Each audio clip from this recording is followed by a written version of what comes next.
Hi, I'm John Lynch, and this is John Lynch Speaks. Well, today is that second part of a two-part series on forgiveness.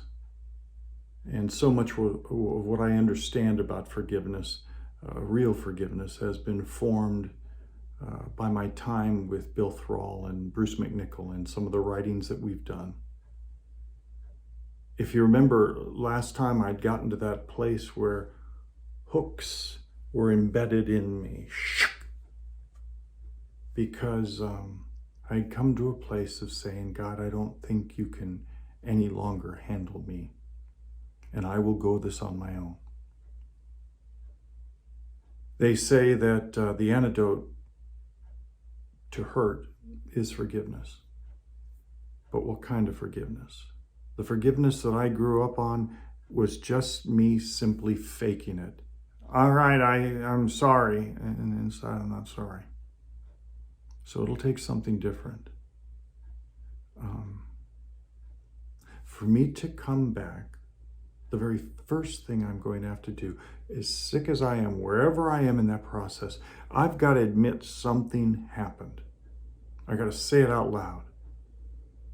Admitting something happened is hard because I have to admit that it has power over me. That person who I want to say has no power over me, obviously apparently had some power over me.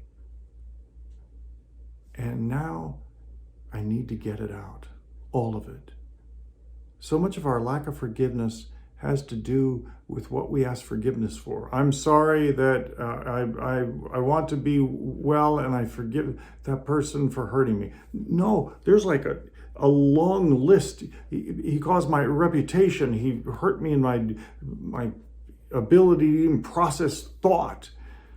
There's a long list of that, and the person who wants to hear it and has been waiting to hear it is our God. And we haven't been talking much because I'm upset with him that he hasn't done more the way I wanted in the timing that I wanted. So now I get to let him back in. And he says, with his hands on his chin and his elbows on his knees, he says, bring it, kid. Give it all to me. Just get it out. Just say it. It is a beautiful time between my God and me because I'm back.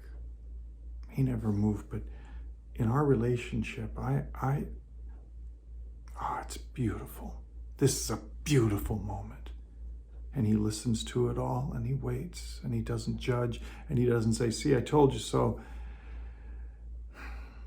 Now it's time to forgive for my benefit. See, there is a horizontal forgiveness, isn't there? Where you and I eventually get to say to each other, I really hurt you on this area, and I want you to know, I want to ask for your forgiveness. I first want to tell you that I hear what you're saying. In fact, I want to repeat it back to you, and they get to do the same, and your relationship is stronger than ever. And sometimes you can't do that. Sometimes the violator is a violator, and you can't be around them, or they pass away, or whatever. But this forgiveness is horizontal. What has to happen first is I have to get the hooks out of me. So God offers me a way for the hooks to get out. And it's simply this. He says, I protect the humble and I stand against the proud. So I have to make this crazy choice. This is my life. But I get to say, God, I get sick when I play judge and jury. It always makes me sick. You're the only one who can deal with judgment and not get sick.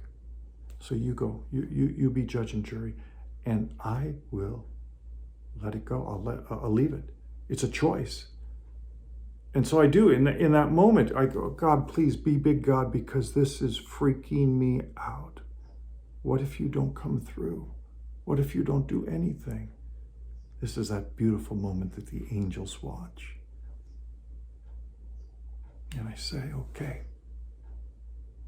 I'm trusting you with me. I'm trusting you with this situation.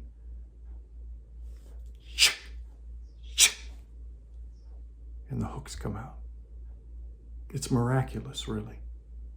In fact, the way I can tell, if I did forgive for my benefit, is I will have love now for this person. I will want them to get well because they're feeling guilt. And they're stuck. They're stuck in their own thing. It's a beautiful place. I always call it an 86 or an 89% healing because I'll go to a party and I'll see that person again who I have forgiven for my benefit. And maybe we haven't had a chance to be with each other and we haven't done this yet. And I'll see that person and it'll freak me out. They'll be doing fine and all those feelings well up again. And I run into the bathroom and I hide, lock the door, and just look into the mirror and go, what happened? What happened there? And God gets to have his arm around me and say, so you got a little freaked out there, didn't you? What if, would you like it if we went back out there again, knowing that my arm's around you and I got your back and I'm so proud of you? Or you could stay in here for the rest of your life, but that just doesn't seem like a good plan. And I say, yeah, I'd like to go back out there with you and your arm around me, and I'll be okay. Thank you, God. Well, that's forgiveness the best I know it. I'm John Lynch, and this is John Lynch Speaks.